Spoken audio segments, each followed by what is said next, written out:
Donc, bonjour à tous.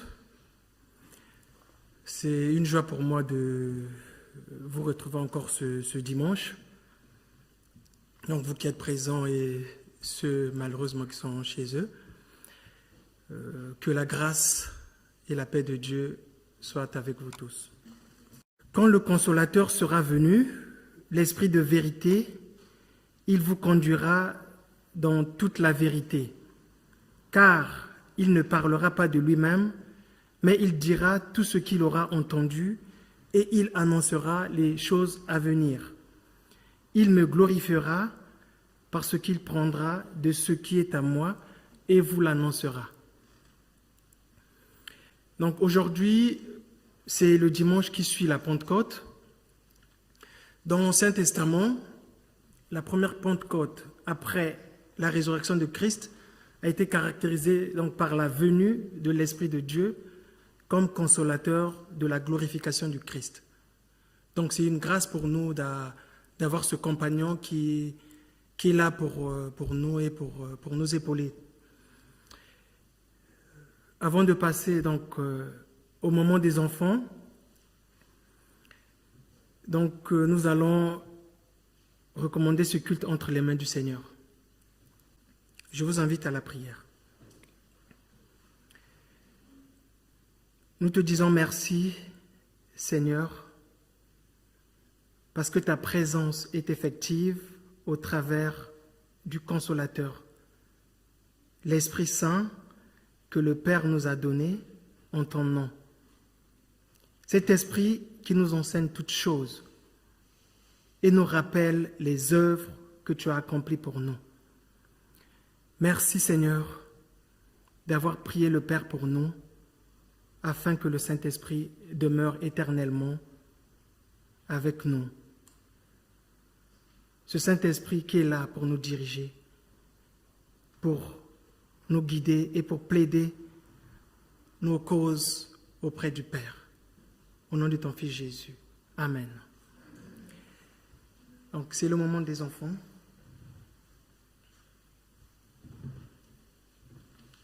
Jésus est le rocher de ma vie. Jésus est le rocher de ma vie. Jésus est le rocher de ma vie. Jésus est le rocher de ma vie. Il est où? Il est haut, en bas, devant, derrière et autour de moi. Mais il est où? Il est haut, en bas, devant, derrière et autour de moi. Il est haut, en bas, devant, derrière et autour de moi. Jésus, Jésus est le rocher de ma vie. Il est l'ami. Jésus est l'ami de ma vie. Il est l'ami. Jésus est l'ami de ma vie. Jésus est l'ami de ma vie. Jésus est l'ami de ma vie. Mais il est où? Il est haut, en bas, devant, derrière et autour de moi. Il est haut, en bas, devant, derrière et autour de moi. Il est haut, en bas, devant, derrière et autour de moi. Jésus, Jésus est l'ami de ma vie. Il est la force. Jésus est la force de ma vie. Jésus est la force de ma vie. Jésus est la force de ma vie. Jésus est la force de ma vie. Et il est où? Il est haut, en bas, devant, derrière et autour de moi. Il est haut, en bas, devant, derrière et autour de moi. Il est haut, en bas, devant, derrière et autour de moi. Jésus est la force de ma vie.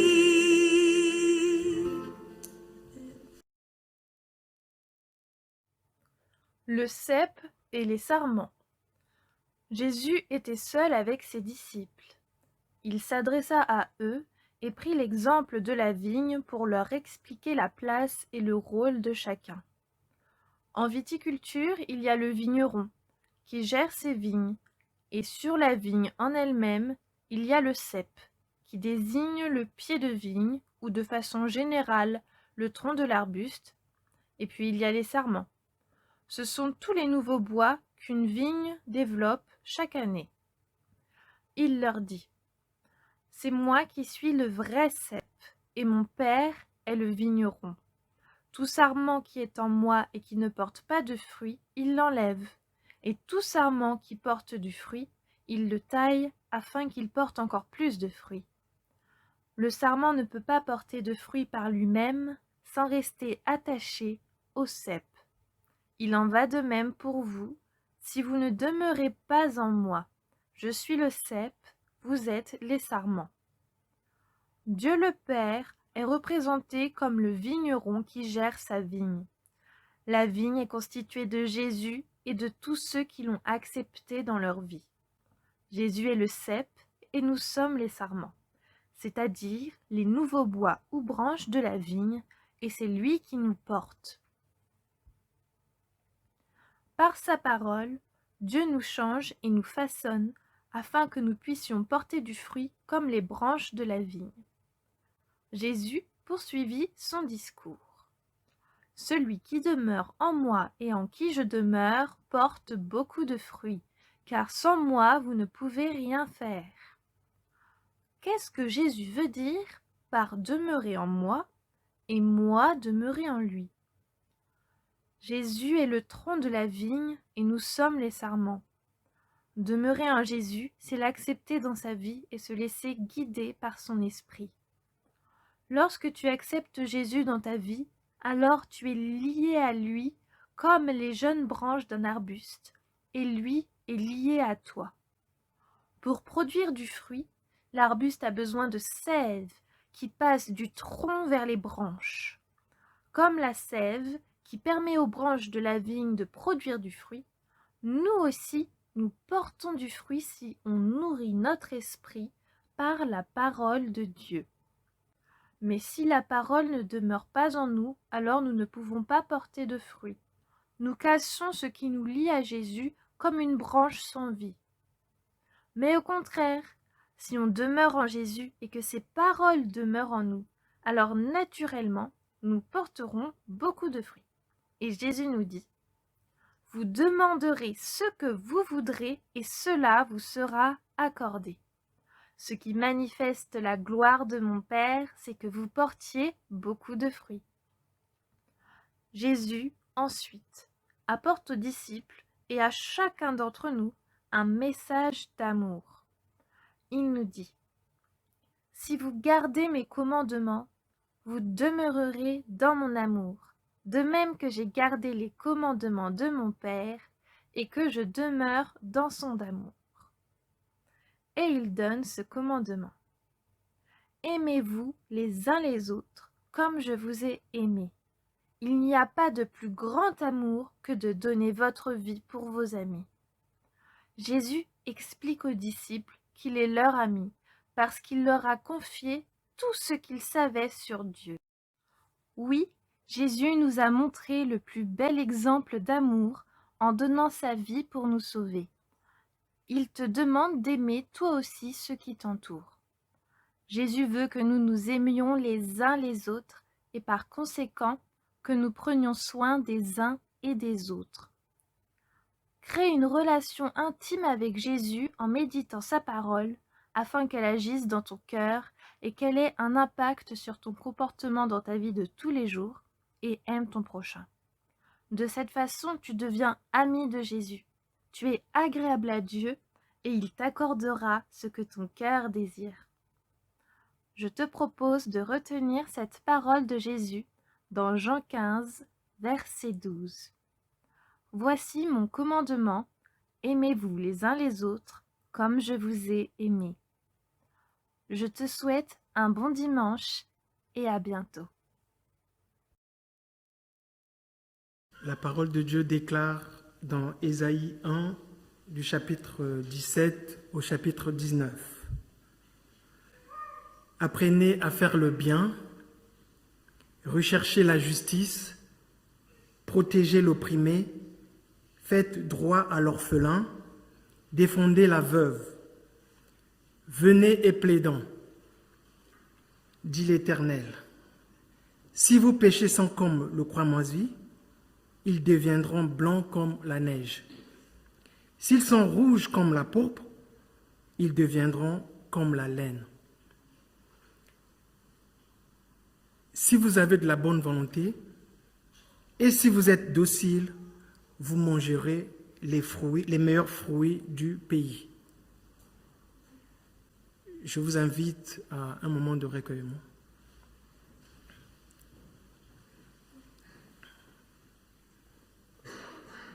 Que chacun de nous puisse s'examiner, qu'on se donne quelques instants pour confesser nos péchés, et Dieu qui est fidèle, il nous pardonne.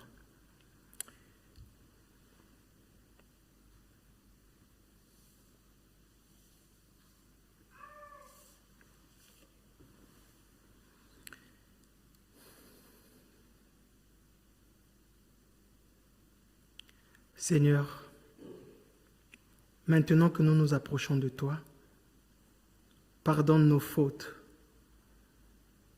Sanctifie-nous, rends-nous purs, Seigneur, afin que ce moment que nous voulons passer en ta présence, ce moment de célébration, soit agréable pour toi. Viens enlever en nous toute transgression, toute iniquité, toute amertume, tout esprit de haine, de discrimination de tout genre. Éloigne de nous ce qui ne te glorifie pas. Ô Seigneur, tu sais voir dans nos cœurs. Sanctifie nos vies. Tu nous donnes encore la grâce de nous tenir debout devant toi, Seigneur, ce matin. De nous tenir debout devant ta sainte face, Seigneur, pour t'exprimer toute notre reconnaissance par ce temps d'adoration véritable en ton honneur. Ô notre Dieu, honneur et louange à toi, toi qui vis et règnes éternellement. Au nom de Jésus. Amen. Nous allons passer un temps d'adoration qui sera animé par l'équipe de louange. Bonjour à tous, je vous invite à vous lever et à prendre ce chant afin d'accueillir le Seigneur au milieu de nous.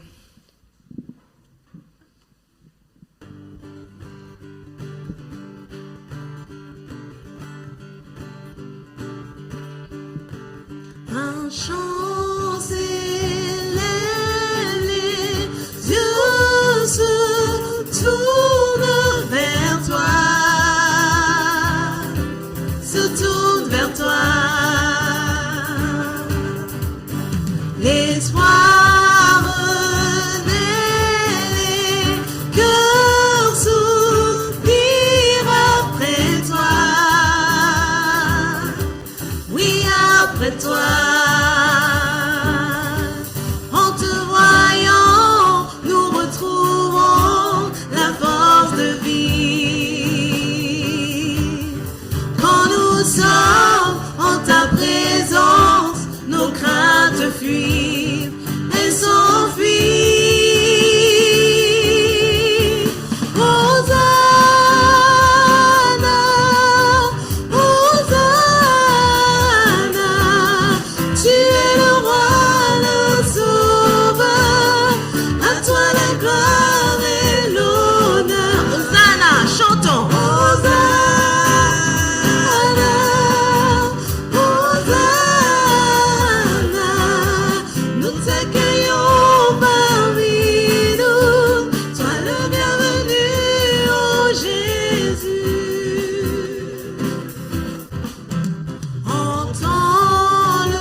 fuit. En te voyant, nous retrouvons la force de vivre. Quand nous sommes en ta présence, nos craintes fuient et s'enfuient. Disons Hosanna 4 fois. Hosanna, Hosanna, Hosanna, Hosanna.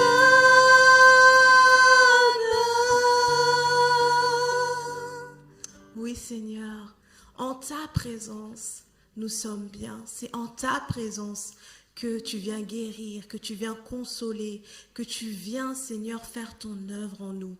C'est pourquoi, Seigneur, nous t'accueillons ce matin et nous te disons, viens prendre toute la place, Seigneur.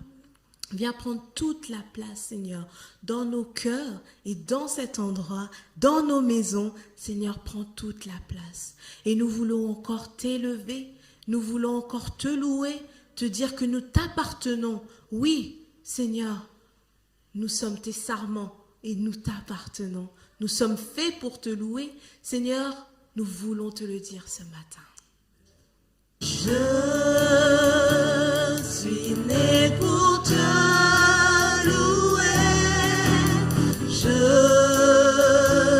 suis né pour glorifier ton nom en toutes circonstances. Apprendre à te dire merci. Je suis né pour t'aimer. Je suis né pour t'adorer, mon Dieu. Obéir à ta voix. Je suis fait pour toi. Je suis né, je suis né pour te louer. Je suis né pour glorifier ton nom en toutes circonstances. Apprendre à te dire merci. Je suis né pour t'aimer.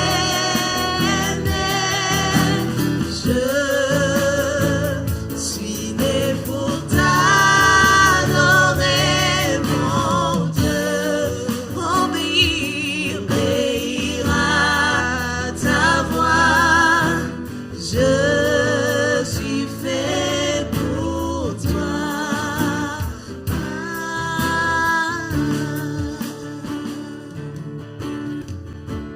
Seigneur, sois exalté, Seigneur, ce matin. Dans ce lieu, sois exalté. Il est exalté, le roi est au-dessus des cieux. Je veux le louer.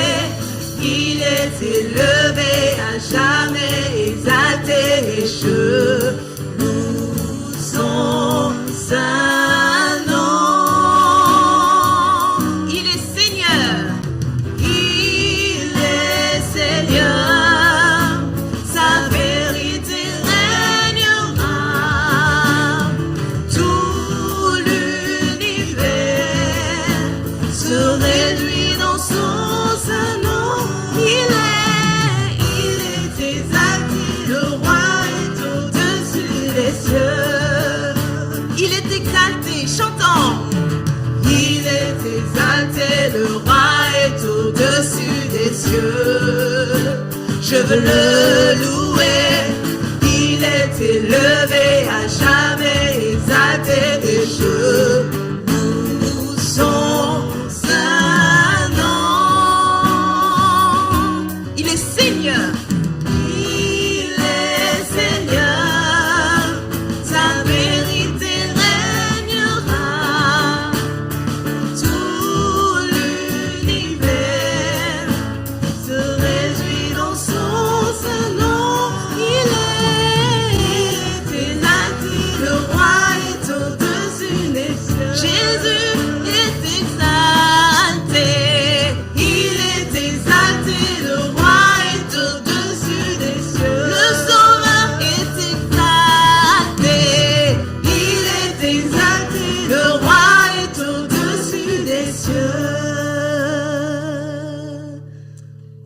Seigneur, tu es exalté et tu es au-dessus de tout.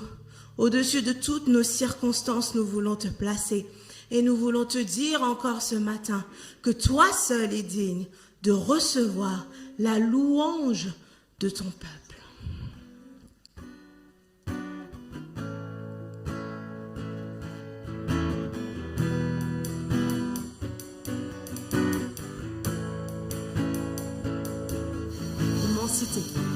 L'immensité de ta grandeur me montre que je ne suis rien. Mais quand tu façonnais la terre, j'étais déjà près de ton cœur. M'aimais avant que je sois. Et pour moi tu as tout donné.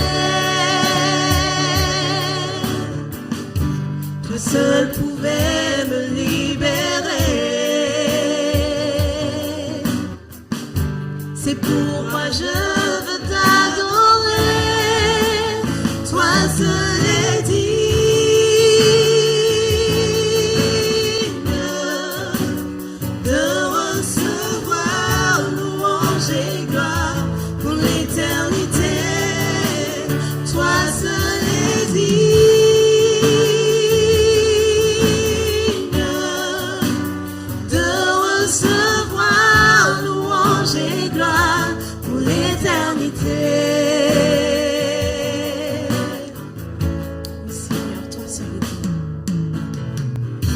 dans ta présence, je me tiens, car tu as ce dont j'ai besoin. La joie, la vie et le bonheur sont dans tes pas, oui, mon sauveur. Toi seul est digne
de ce chant, nous voulons renouveler, Seigneur, cette prière que nous avons dite un jour ou que nous dirons un jour pour ceux qui ne l'ont pas encore dit, que nous voulons te suivre, que nous voulons demeurer en ta présence, que nous voulons être attachés à toi. Et pour ceux qui ne l'ont pas encore dit, ne vous sentez pas condamnés ou quoi que ce soit, mais dites-le au Saint-Esprit, dévoilez votre cœur et dites-lui, Aujourd'hui, ces paroles ne sont pas vie en moi, mais je veux que ça le devienne. Soyez libres dans la présence du Seigneur. Soyez libres lorsque vous prenez vos moments avec Dieu, car il vous entend et il vous écoute et il aime ce genre de paroles que l'on lui dit sincèrement. Seigneur, je veux te suivre. Peut-être qu'aujourd'hui, je n'y arrive pas, mais je veux te suivre. Seigneur, aide-moi. Saint-Esprit, travaille en moi. Jésus, je te suivrai. Chantons ce chant ensemble.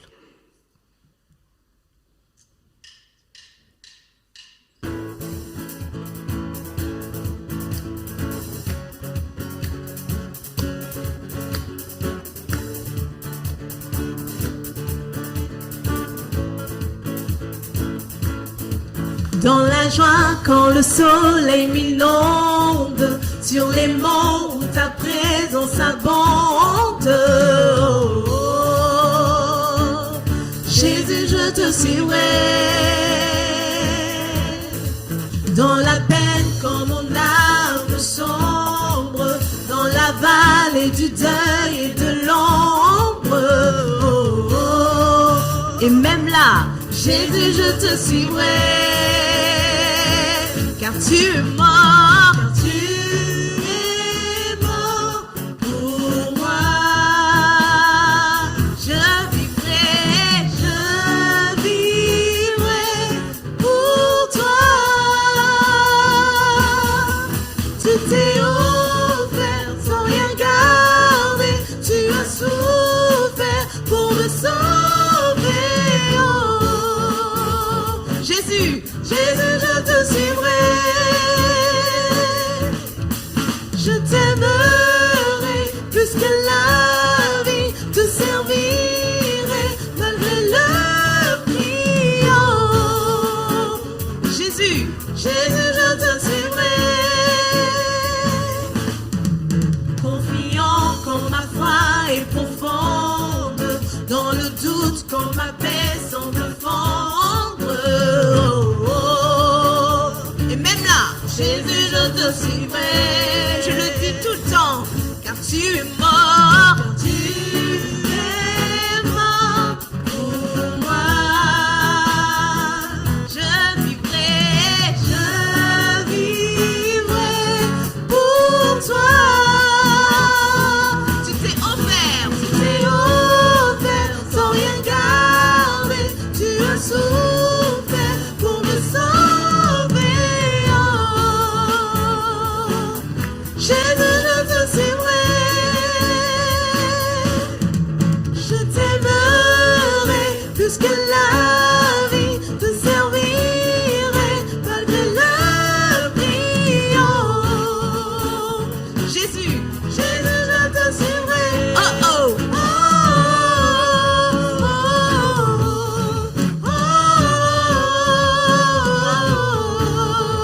oh, Jésus, Jésus, je te suivrai. Oh, oh, oh, oh, oh, oh, Jésus, je te suivrai. Amen. Quelle joie d'entendre ces paroles qui sont réconfortantes. Le Dieu qui a tout accepté, le Dieu qui a payé le prix pour nous, comment ne pas le suivre? Comment ne pas proclamer ces paroles? Vraiment que Dieu nous aide dans cette confession, parce que c'est des paroles qui viennent de nos cœurs et que Dieu nous aide par rapport à ça. Amen. Nous allons passer au moment de la prière, donc je vais laisser la place au pasteur Simon qui va nous apporter la parole ce matin. Vraiment que l'Éternel le bénisse, qu'il soit un canal pour nous au travers duquel Dieu va nous apporter la parole, va nous bénir ce matin. Amen.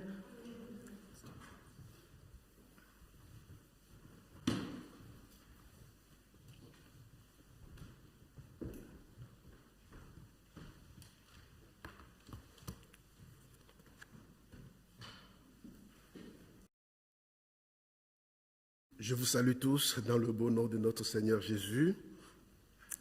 Que le Seigneur vous bénisse, qu'il vous accompagne. J'aimerais profiter de cette occasion pour souhaiter une bonne fête à toutes les mamans du monde et en particulier à vous, mamans de cette communauté. Et je veux profiter de l'occasion pour souhaiter cette fête, même à toutes celles qui ne sont pas mamans, parce que je sais que notre communauté ne survivrait pas s'il n'y a pas toutes ces femmes qui sont dynamiques et qui travaillent. Nous, les hommes, nous devons prendre exemple sur vous.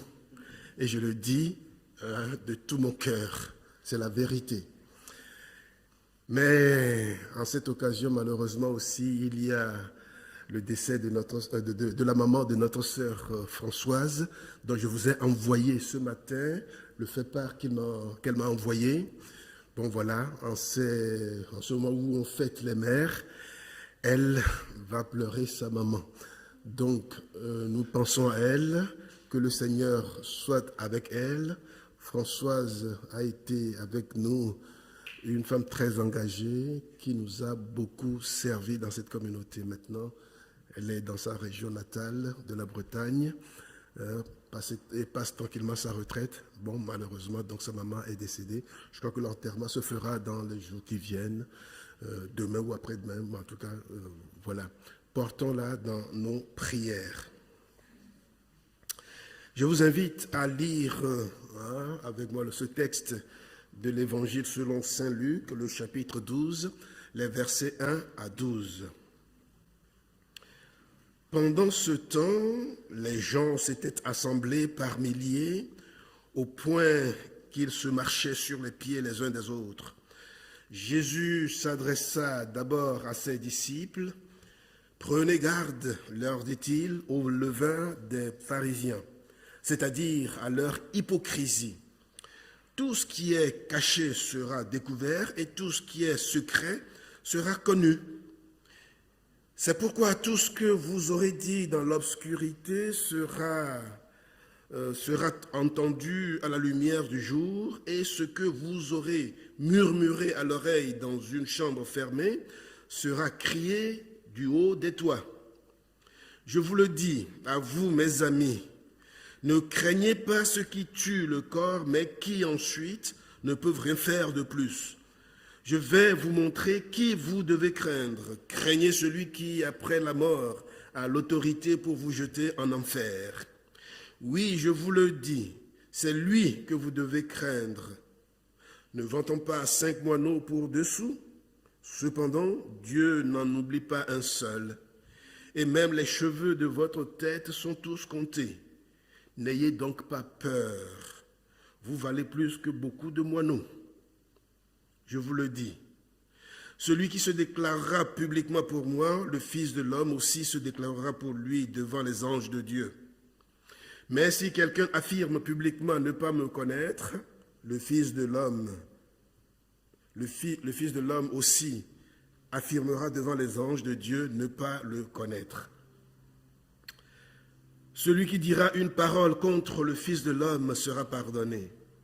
Mais celui qui aura fait insulte à l'Esprit Saint ne recevra pas de pardon. Quand on vous conduira pour être jugé dans les synagogues ou devant les dirigeants ou les autorités, ne vous inquiétez pas de la manière dont vous vous défendrez ou de ce que vous aurez à dire. Car l'Esprit Saint vous enseignera à ce moment-là ce que vous devez dire. Que l'Esprit du Seigneur sanctifie nos cœurs avec sa parole. Alors, dimanche dernier, dimanche de Pentecôte, je vous ai exhorté à considérer l'Esprit Saint qui est promis, qui est donné, qui est envoyé sur les disciples, qui est accordé aux disciples, de considérer aussi cet Esprit Saint comme étant un esprit de repos. Cet esprit qui nous est donné pour provoquer en nous la puissance divine, cet esprit qui nous porte, qui donne du courage, cet esprit qui est donné pour que nous soyons des témoins solides, puissants, est en même temps l'esprit du repos. C'est ce que je vous ai dit dimanche dernier. Il est aussi l'esprit consolateur, l'esprit par qui le Christ est avec nous, l'esprit qui nous donne du repos de l'âme, en nous aidant à décharger nos fardeaux sur le Christ.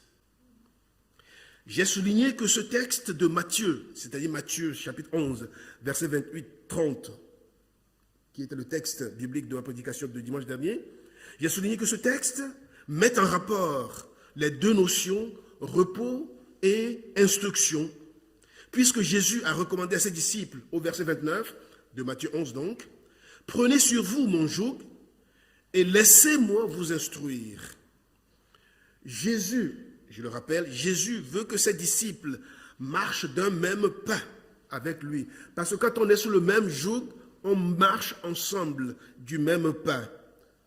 Rappelez-vous des images que je vous ai données dimanche dernier, des deux bêtes enchaînées qui portent le même joug. Comment ça se passe? Et comment les agriculteurs, enfin les agriculteurs, pour rendre docile le bœuf qui est jeune, on l'attelle avec, on lui met le même joug qu'avec un bœuf sage, docile. Et comme ça, il apprend sous ce joug-là à marcher, à tracer des sillons droits. Jésus veut que ses disciples marchent d'un même pas avec lui. Donc c'est ce qui ressort de cette expression « Prenez sur vous mon joug ». Et l'agent instructeur dans cette situation, dans cette invitation, c'est l'Esprit Saint. C'est l'Esprit qui nous instruit. Ce thème de l'instruction que l'Esprit donne est important chez Jésus, à tel point que nous pouvons affirmer que, bien que l'apôtre Paul ait écrit au jeune Timothée, ce n'est pas un esprit de timidité que Dieu nous a donné, mais un esprit de force, d'amour et de sagesse, de Timothée chapitre 1 verset 7, je l'avais cité dimanche dernier.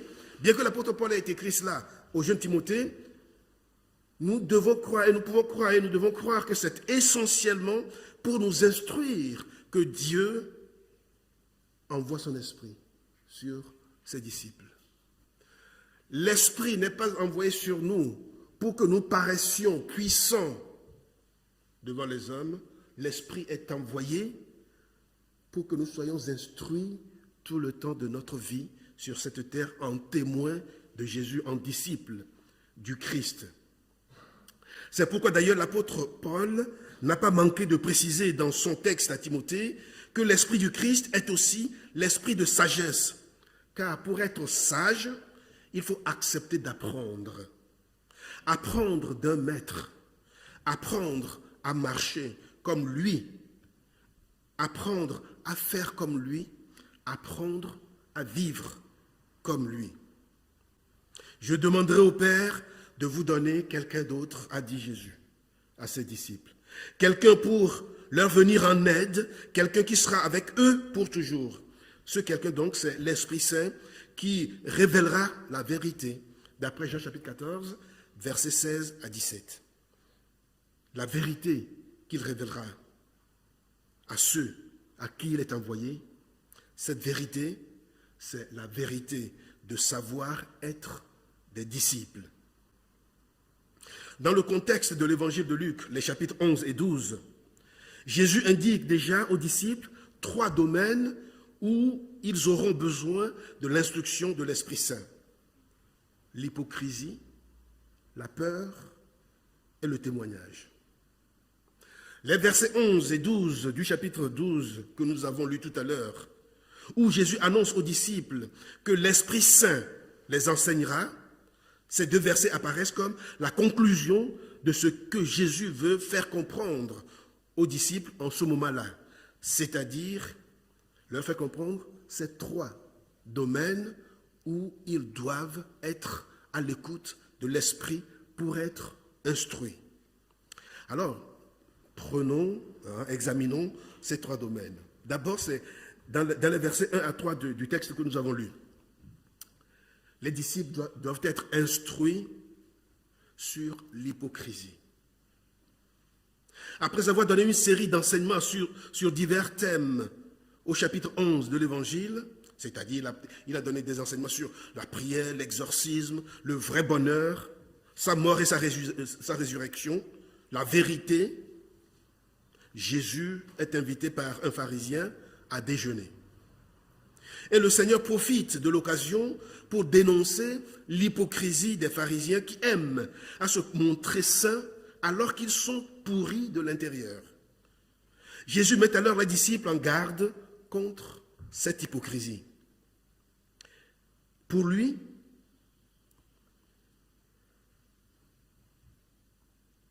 mon texte a glissé, pour lui, pour Jésus, il est insensé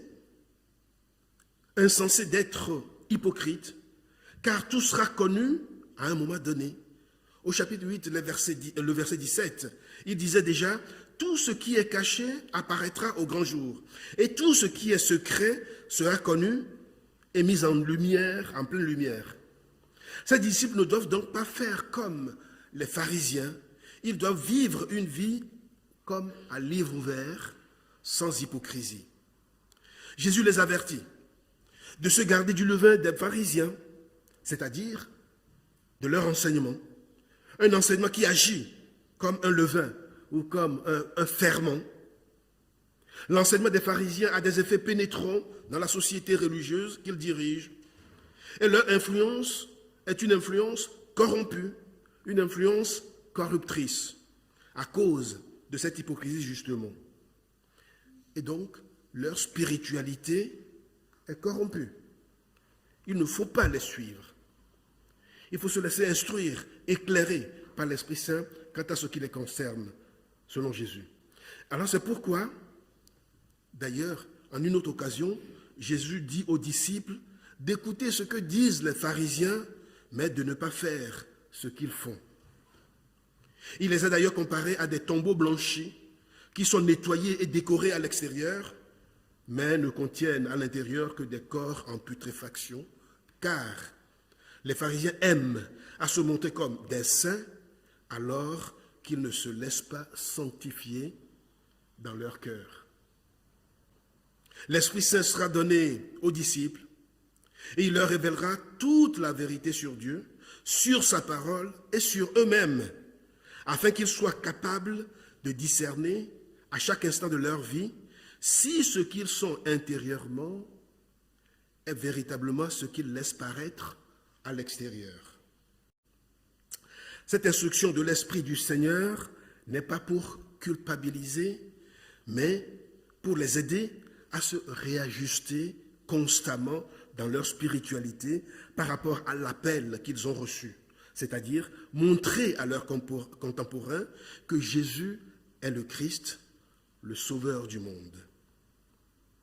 Deuxième domaine d'instruction de l'Esprit, la peur. C'est l'autre domaine où les disciples seront enseignés. Le domaine de la peur donc. La peur de ce qui pourrait leur arriver dans un monde où Dieu n'est plus considéré, où les hommes ne pensent qu'à leur vie immédiate, dans un monde où ils ne pensent qu'à satisfaire leurs désirs, les désirs qu'ils portent en eux-mêmes. Jésus met en garde, où Jésus dit aux disciples, là aussi, l'Esprit vous enseignera. Il vous instruira sur cela. Vous devez donc être à son écoute quant à ce qu'il vous dit à vous dans ce monde où vous êtes. Et Jésus sait aussi que les disciples sont dans ce monde qui n'est pas toujours tendre, pour ne pas dire dans un monde violent, insécurisant, où les disciples, et d'ailleurs tous les humains, auraient de vraies raisons d'avoir peur. Ne pas avoir peur, c'est donc un thème cher au cœur de Jésus. À plusieurs reprises dans les évangiles, il exhorte ses disciples à ne pas avoir peur. N'ayez pas peur, leur dit-il, quand il se trouve avec eux dans la barque, malmenés par la mer et les vents. N'ayez pas peur, leur dit-il, quand après sa résurrection, il se présente à eux et que eux le prennent pour un fantôme. Et ici, dans notre texte que nous avons lu, n'ayez pas peur des hommes. N'ayez pas peur de ce qu'ils peuvent vous faire. Je vous le dis, à vous mes amis, ne craignez pas ceux qui tuent le corps, mais qui ensuite ne peuvent rien faire de plus. N'ayez pas peur, vous valez plus que beaucoup de moineaux, dit Jésus dans les versets 4 et 7. Jésus d'ailleurs va reprendre ce thème, cette exhortation-là, plus tard au verset 32 du même chapitre. N'ayez pas peur, parce que Dieu prendra soin de vous, nous dit Jésus. Plutôt que de craindre les réalités de la vie, plutôt que de craindre ce qui peut leur arriver, plutôt que de craindre les hommes qui peuvent faire périr leur corps et qui n'ont aucun pouvoir sur leur vie intérieure, les disciples doivent craindre Dieu, celui qui a le pouvoir de jeter dans la géhenne, dans l'enfer. Parce que justement, Dieu, lui, connaît tout, visible ou invisible. Personne ne peut rien lui cacher. Donc il vaut mieux qu'on craigne plutôt celui-là. Qui plus est, les disciples sont du côté de ce Dieu. Ce Dieu qui a fait du Christ leur défenseur. Ce Dieu qui considère qu'ils ont beaucoup plus de valeur, que les disciples ont beaucoup plus de valeur à ses yeux que les passereaux, les moineaux. Ces petits oiseaux qu'on vend pour une petite somme d'argent. Les disciples valent plus cher que ces oiseaux. Ces oiseaux dont pourtant Dieu prend soin. Étant donné que Dieu prend soin de ces petits oiseaux, eh bien, il prendra aussi soin des siens. Il connaît même le nombre de leurs cheveux, nous dit le texte. L'Esprit Saint enseignera donc les disciples en leur rappelant la valeur qu'ils ont aux yeux de Dieu, dans leurs diverses situations, quelles qu'elles soient, afin que ces disciples sortent de la logique de la peur pour tout simplement vivre en Jésus-Christ, vivre tout simplement, sans s'inquiéter, comme Jésus l'a déjà dit dans l'évangile de Matthieu, au chapitre 6. Ne vous inquiétez de rien. Ne vous inquiétez pas du lendemain, parce que le lendemain prendra soin de lui-même. Concentrez-vous sur ce que Dieu vous demande aujourd'hui. Écoutez seulement ce qu'il vous dit aujourd'hui. C'est ça le plus important. Ne vous inquiétez pas, parce que Dieu lui-même, qui prend soin des oiseaux des champs, ne manquera pas de prendre soin de chacun de vous. L'Esprit Saint doit donc rappeler aussi à tous les disciples du Christ cette vérité. Enfin, l'instruction de l'Esprit Saint concernant en tout cas le témoignage public pour Jésus. Jésus démontre par les versets 8 à 10 que les disciples doivent faire un choix. Ils doivent se déclarer publiquement pour Jésus-Christ. Le fait de se déclarer pour Jésus démontre ici que oui, les disciples le connaissent, ils l'ont accepté comme sauveur, que ce Jésus, ce Christ est en eux et vit en eux. Et qu'ils doivent, du coup, faire entendre à leurs contemporains que Jésus-Christ est le Fils de Dieu, sauveur du monde. C'est leur témoignage que le monde, c'est par leur témoignage que le monde entendra cette bonne nouvelle. Mais alors, que dire dans leur témoignage? Que doivent-ils dire? Comment peuvent-ils convaincre les autres que Jésus est le Fils de Dieu, que Jésus est le Sauveur? Comment nous, aujourd'hui, pouvons convaincre le monde que Jésus est le Fils de Dieu?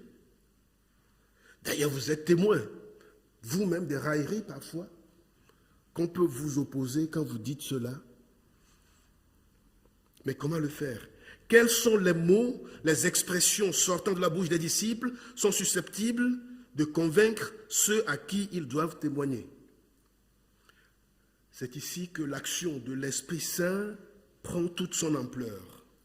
C'est lui qui convainc et c'est pourquoi le rejeter quand il convainc de péché, cela devient un péché impardonnable.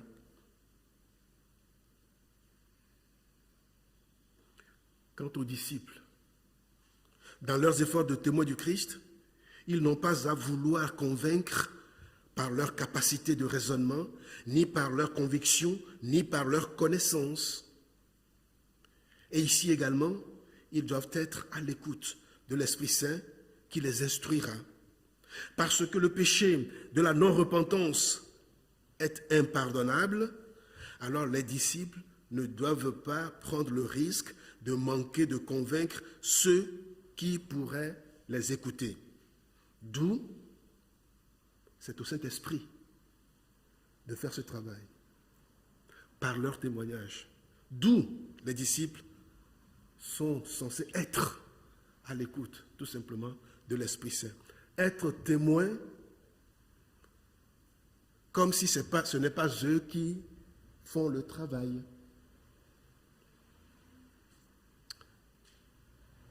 Comme Jésus l'a dit dans une de ses paraboles, quand vous aurez travaillé,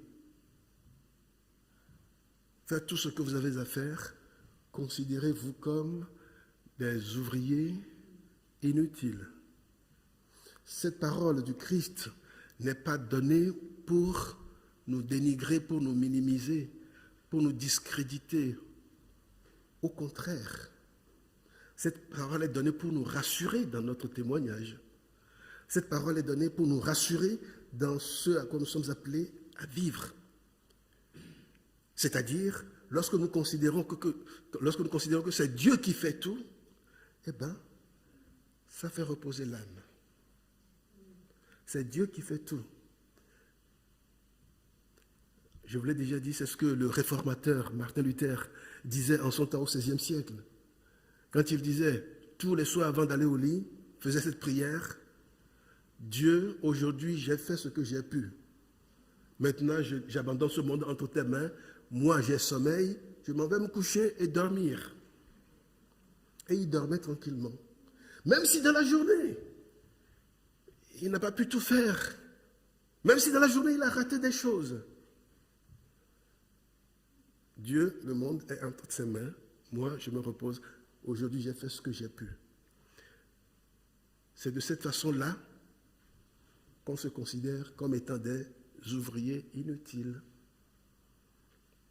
Parce qu'on a la conviction que tout est entre les mains de Dieu, que c'est Dieu qui fait tout. L'Esprit doit enseigner les disciples à comprendre que les hommes se trouvent devant une alternative, confesser ou renier Jésus. Et selon leur choix, sera prise la décision du Fils de l'homme de témoigner en leur faveur ou contre eux devant le trône du jugement. C'est ce que nous dit le texte. Le verset 10 dit que le fait de parler contre le Fils de l'homme est une offense qui peut être pardonnée. Alors que le fait de parler contre l'Esprit est impardonnable. Mais c'est dire à quel point l'œuvre de l'Esprit est importante dans le témoignage. C'est tout simplement ce que Jésus veut faire comprendre. Parce que, effectivement, pour que quelqu'un soit convaincu du péché et que cette personne dise « Dieu mon Père, je reconnais mes fautes, je reconnais le Christ comme Fils de Dieu », il faut que l'Esprit donne cette conviction. Et si l'Esprit donne cette conviction et que la personne la rejette, comment pourra-t-elle être pardonnée? Donc Jésus veut souligner, tout simplement auprès des disciples, quand il ne sera plus là, c'est le Saint-Esprit qui convaincra le monde de péché. Et d'ailleurs, pour nous qui appartenons au Christ, c'est aussi le Saint-Esprit qui nous convainc de ce que nous sommes, de ce que nous faisons. C'est le Saint-Esprit qui nous rappelle que constamment, si nous ajustons par rapport à la parole du Christ, c'est le Saint-Esprit. Eh bien, mais si je le rejette, qui donc m'aidera? Qui donc m'aidera à m'ajuster par rapport à la parole, sur la parole de Dieu. Donc, Jésus a voulu souligner cela quand il a dit cette parole, que mais quand bien on parle, qu'on peut parler contre mal, on peut parler mal contre lui, le Fils, mais qu'on ne parle pas mal contre l'Esprit parce que qu'on ne rejette pas l'Esprit, parce que le rejeter équivaut à rejeter le pardon possible, la possibilité du pardon. Jésus dit aux disciples, eh bien, voilà, j'enverrai l'Esprit. Quand je ne serai plus là, l'Esprit prendra ma place. Il sera là pour vous convaincre, vous aussi, de ce que vous devez être, pour que vous puissiez toujours ajuster votre vie en Christ. Chers frères et sœurs, l'Esprit Saint est donc donné pour que la puissance du Christ nous habite, mais il est surtout donné pour être notre pédagogue.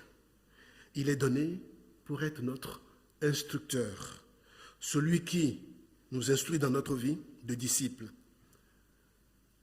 Alors, je vous exhorte, dans votre vie de tous les jours, écoutez l'Esprit Saint, qui vous parlera à travers votre conscience, qui vous parlera à travers la parole de Dieu, la Bible, que nous vous avons toujours invité à lire.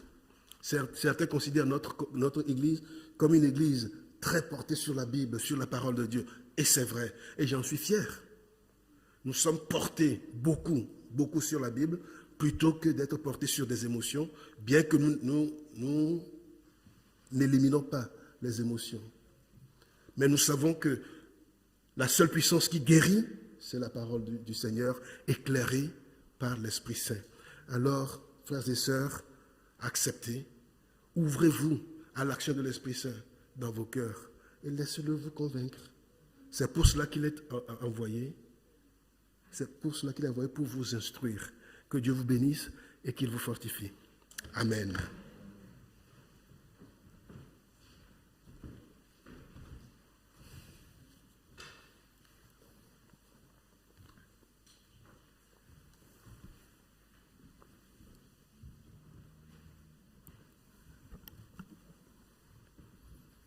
Prions le Seigneur. Et éternel notre Dieu, nous te disons merci pour cet enseignement que tu nous donnes ce matin. Merci pour ces rappels que tu nous fais au travers de ton serviteur. Merci aussi, Seigneur, pour le Saint-Esprit qui est en nous, qui demeure en nous, qui habite en nous. Comme tu l'as dit, c'est l'Esprit qui nous convainc du péché, c'est l'Esprit qui nous oriente, qui nous donne la direction. Oui, ce matin, nous voulons te dire merci pour ces moments, merci pour cette parole réconfortante, Seigneur. Et nous voulons nous laisser guider, comme a dit le pasteur, nous laisser entraîner par cet esprit, nous laisser orienter par cet esprit. Oui, que l'Esprit de Dieu habite abondamment en nous, afin que, Seigneur, notre vie soit sous sa conduite et que nous nous laissions entraîner et diriger par lui. Au nom de ton Fils Jésus. Amen. Nous allons passer aux annonces. Les annonces ont été envoyées hier par mail. Si vous ne les avez pas reçues ou si vous ne les recevez pas, voyez avec le pasteur à la fin du culte. Après le culte, il y a le culte, la suite. Bon, on a reçu un SMS certainement pour les frères qui sont à la maison. Ben, si vous voulez vous joindre à eux, ben, ça serait peut-être le moment, ils sont là peut-être jusqu'à midi et quart, midi et demi par là. L'école du dimanche reprend en présentiel à partir du 13 juin. C'est jusqu'au 11 juillet. Donc, vous avez la possibilité de vous inscrire vos enfants via la plateforme Eloasso. Les activités de l'Église aussi continuent, notamment les groupes des maisons. Si vous n'avez pas un groupe ou si vous cherchez, voyez avec le pasteur à la fin du culte. Le vendredi à 20h30, nous avons étude biblique animée par le pasteur. Le samedi à 10h, la Bible en un an. Le lundi 31 juin, ce lundi, à 20h15, il y a la rencontre des jeunes adultes, des jeunes actifs, donc de 20 à 25 ans. Et le 6 juin, à 17h, rencontre des femmes de l'Église. Pour les offrandes, un panier est mis à votre disposition à la fin. Vous avez la possibilité donc de mettre vos dîmes, vos offrandes ou vos dons. Vous avez aussi la possibilité de le faire via la plateforme Asso ou par virement. Donc je vous rappelle à la fin du culte de ne pas vous lever. Donc il y a l'équipe d'accueil qui va vous donner toutes les directives de sortie. Donc nous arrivons à la fin de notre culte. Pasteur. Alors concernant le décès de la maman de Françoise, hein, dans le mail que je vous ai envoyé ce matin, en fait il a précisé que l'enterrement a eu lieu le 29. En fait j'avais mal lu, j'avais cru qu'elle était décédée le 29, mais en fait c'est l'enterrement qui a déjà eu lieu le 29. Bon, ça ne change rien de toute façon, hein, et vous êtes toujours invité à porter la sœur dans la prière.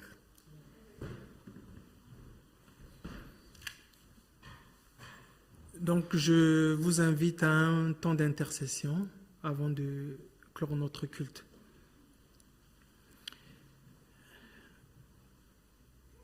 Nous te prions, notre Seigneur, pour la situation sanitaire de ce monde. Viens au secours, Seigneur, des pays comme l'Inde, le Brésil et tant d'autres, où le virus, Seigneur, cause beaucoup de dégâts. Nous te prions pour les familles endeuillées, que tu les soutiennes, Seigneur, afin qu'ils retrouvent ou qu'ils trouvent un réconfort en toi. Nous te rendons grâce pour notre pays, où la situation sanitaire, Seigneur, commence à s'améliorer. Oui, aide le gouvernement, aide toutes les personnes, Seigneur, qui travaillent, Seigneur, dans l'ombre pour prendre des décisions, Seigneur, pour notre pays. Que tu les orientes et que tu les illumines, Seigneur.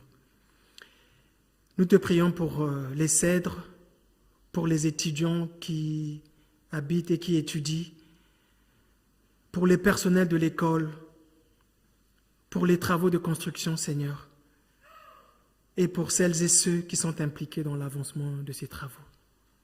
Continue, Seigneur, à les guider. Continue, Seigneur, à faire avancer, Seigneur, ces travaux, Seigneur, de construction. Nous te prions pour notre Église, qu'elle continue, Seigneur, de briller dans cette ville de Massy, même dans ces temps difficiles de pandémie. Nous t'apportons, Seigneur, ces sujets pour que tu nous exauces selon ta volonté et nous te le demandons dans le nom de Jésus. Amen. Je vous demande de vous lever pour la bénédiction qui se trouve dans Romains 5 à 6. Que le Dieu de la persévérance et de la consolation vous donne d'avoir les mêmes sentiments les uns envers les autres selon Jésus-Christ, afin que tous ensemble, d'une seule bouche, vous glorifiez le Dieu et le Père de notre Jésus-Christ. Amen. Et nous terminons ce culte par le chant « Dieu, tu es bon ».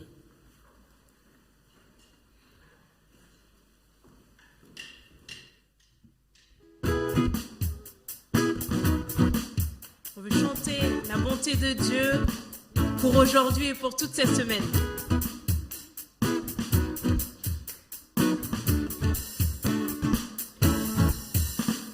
Dieu, tu es bon et ta grâce envers nous durera jamais. Dieu, tu es bon et ta grâce envers nous durera jamais. Chantons-nous les peuples de toutes les nations, de génération en génération.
tu es bon. Si bon, si bon. Tu es bon, tu es bon. En tout temps, en tout temps. Tu es bon, tu es bon. En tout temps, en tout temps. Tu es bon. Nous te louons, nous te louons. Alléluia, alléluia, nous te louons pour qui tu es. Nous te louons, nous te louons. Alléluia, alléluia, nous te louons pour qui tu es, pour qui tu es, pour qui tu es, pour qui tu es, qui tu es. Tu es bon. Amen. Un bon dimanche à tous.